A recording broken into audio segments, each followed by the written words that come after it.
महापुराच्या विळख्यात सापडलेल्या मराठवाड्यातल्या अनेक जिल्ह्यांना पुन्हा पावसाचा तडाखा। धाराशिव, बीड, परभणी, नांदेडला झोडपलं। सोलापुरातही पावसाचा कहर।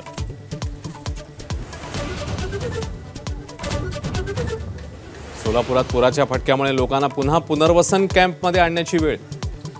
असहाय्य पूरग्रस्तांचं दुःख अनावर। अनेक घरात पाणी शिरल्यानं धान्याचीही नासाडी। सोलापूरच्या उंदर गावात पाणीसाठी गेलेल्या सदाभाऊ खोतांवर स्थानिकांचा रोष। केवळ फोटो सेशनसाठी आलायत का असा सवाल। रोष पाहता सदाभाऊ खोत यांनी घेतला काढता पाय।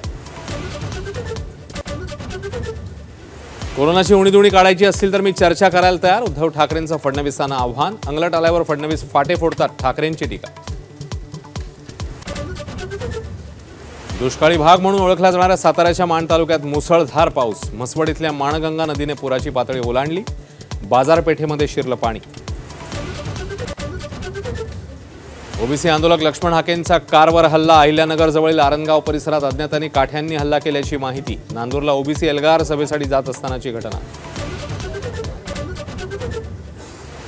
मुख्यमंत्र्यांसोबतच्या फोनवरील चर्चेनंतर धनगर उपोषणकर्ते दीपक बोराडेंनी उपोषण सोडलं। कायदेशीर अडचणींवर मार्ग काढण्याचा प्रयत्न सुरू। फडणवीसांकडून स्पष्ट। राष्ट्रीय स्वयंसेवक संघाच्या शताब्दी वर्षानिमित्ताने नागपुरात कार्यक्रम। तब्बल 9,000पेक्षा जास्त स्वयंसेवकांचं पथसंचलन।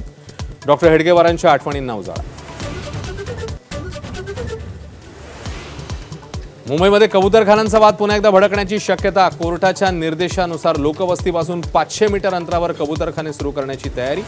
25 पैकी 12 वॉर्डांचा सकारात्मक अहवाल। पाणी टंचाई असलेला मराठवाडा पाण्याखाली कसा गेला? पर्यावरणाचं गणित नेमकं कुठे बिघडलं? पर्यावरण अभ्यासक अतुल देऊळगावकरांसोबत माझा कट्टा। आज रात्री 9 वाजता फक्त एबीपी माझावर। Headlines brought to you by Chitale Bandhu. ABP माझा, उघडा डोळे बघा नीट।